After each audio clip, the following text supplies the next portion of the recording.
During the clinical examination of a 19-year-old patient, a horizontal fracture line was detected on the labial aspect of the upper right central tooth, which ran approximately 4 mm coronally to the gingival margin.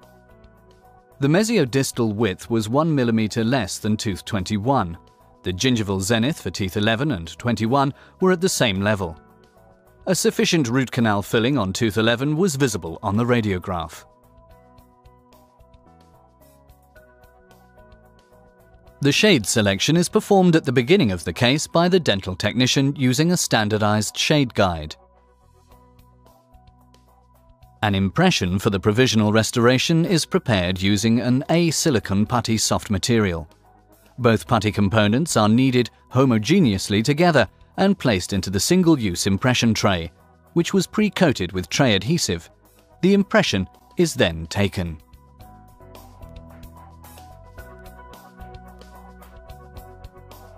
A latex rubber dam is applied over the adjacent teeth to maintain a dry working field.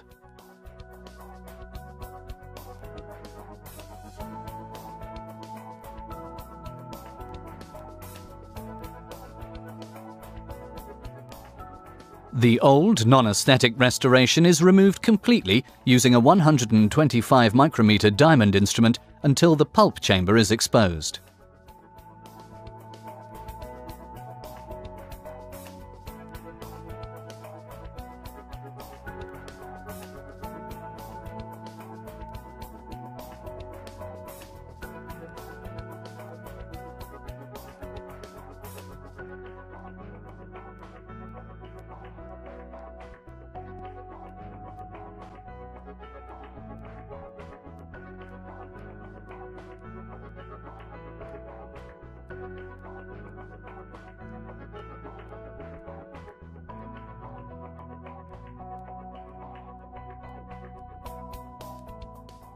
The root canal is exposed from the palatal surface until contact is made with the root canal filling material, while removing as little tooth structure as possible.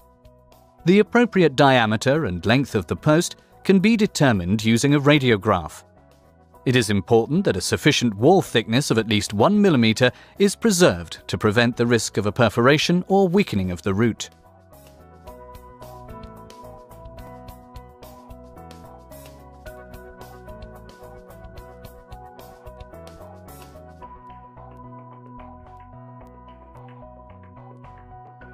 The root canal filling material is removed to the predetermined depth using suitable root canal instrumentation.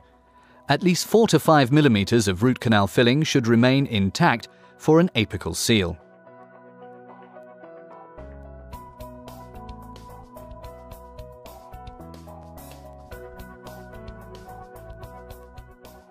The post space is then prepared using the color-coded Parapost drills in a sequentially larger sizes until the predetermined post diameter and depth is achieved. The root canal is rinsed using sodium hypochlorite.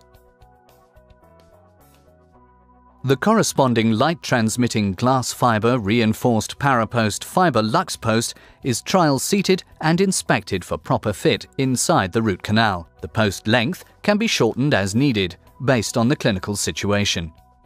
Parabond non-rinse conditioner is massaged into the root canal and onto the tooth surface.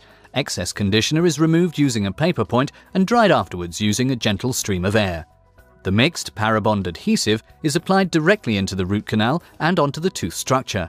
Excess adhesive is removed using a paper point and carefully dried afterwards using a gentle stream of air.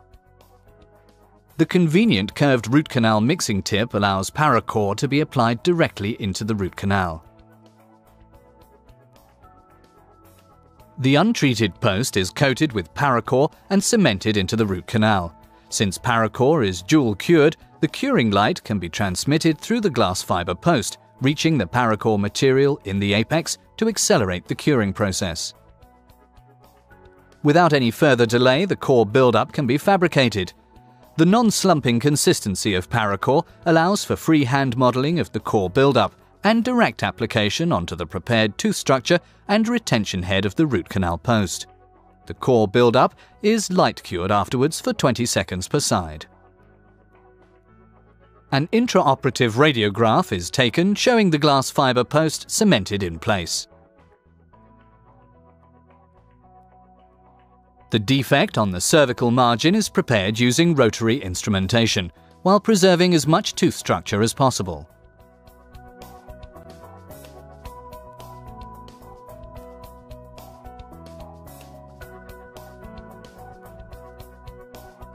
A self-conditioning single bottle bond is ideally suited for placing small composite restorations in this manner.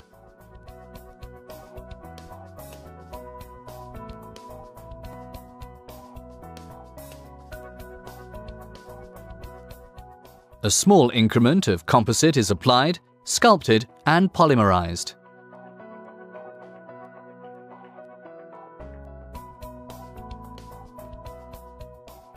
The bulk crown preparation is performed using a 125 micrometer diamond instrument.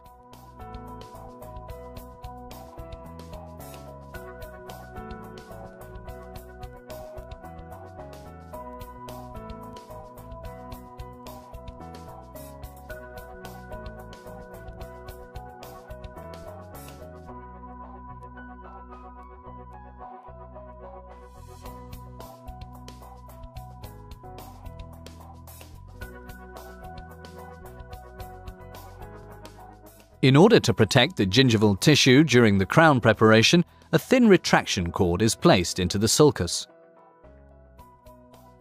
The preparation can now be performed effortlessly using a 40 micrometer diamond instrument. Due to the dentin-like hardness of paracore, the transition between natural dentin and the core buildup is hardly noticeable during the preparation.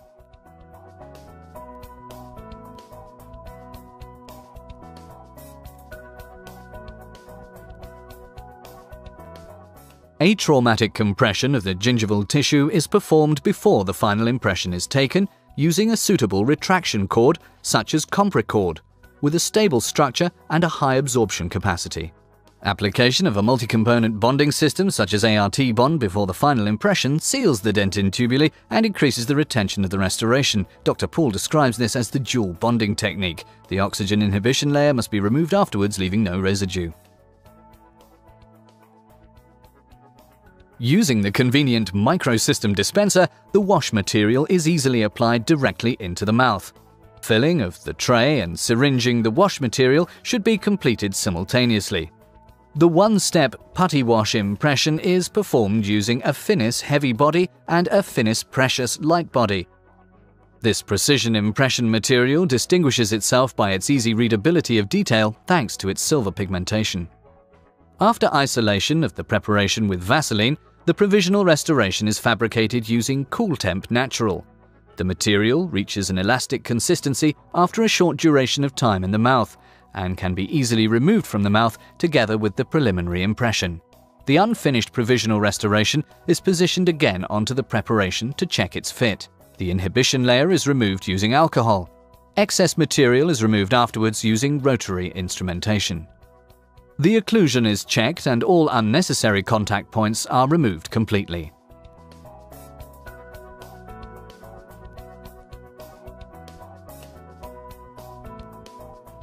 The completed provisional crown is cemented using Temposil 2, a radiopaque temporary cement based on an addition reaction silicone.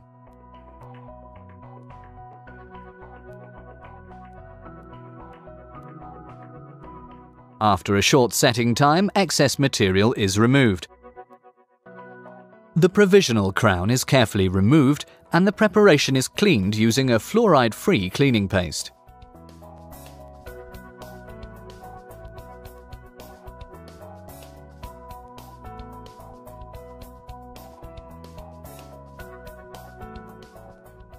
For adhesive cementation of the permanent restoration, a dry working field is essential. Hemostasis can now be performed.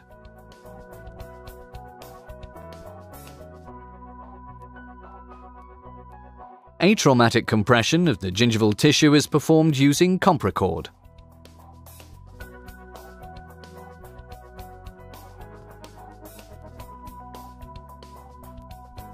The fitting accuracy of the final all-ceramic crown is checked once again. Before cementation, the inner surface of the crown is etched with hydrofluoric acid, cleaned under running water and dried afterwards. The etched surfaces are silanized and thoroughly dried. Etching around the margins of the preparation using 35% phosphoric acid is now performed. The etchant gel is rinsed off thoroughly and the tooth is gently dried.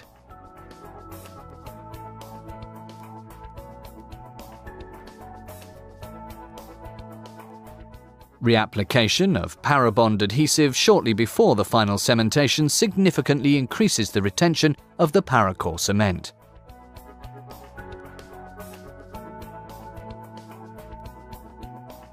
The application of Paracore for the cementation of posts, restorations and core build-ups guarantees an optimal monoblock bond interface between the post, cement, dentin and crown, resulting in one cohesive restoration with outstanding durability and strength. The restoration is held into place with increased pressure and the excess cement is removed afterwards. Once Paracore reaches a gel-like consistency, excess cement should no longer be removed.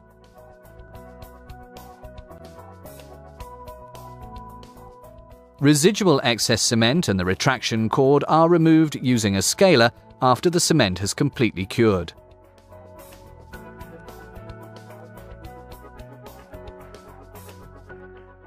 The occlusion is thoroughly checked afterwards.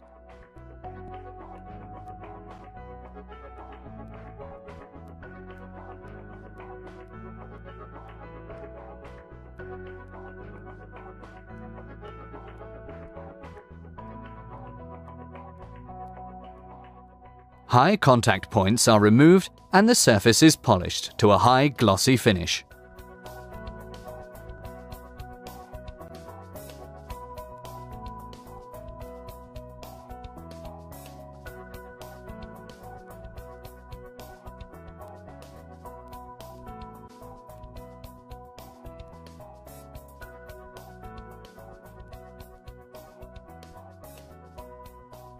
Two weeks later, the post-operative clinical situation shows a successful clinical result after the application of a Parapost glass fiber post, Parabond adhesive and Paracore for cementation, and the core build-up.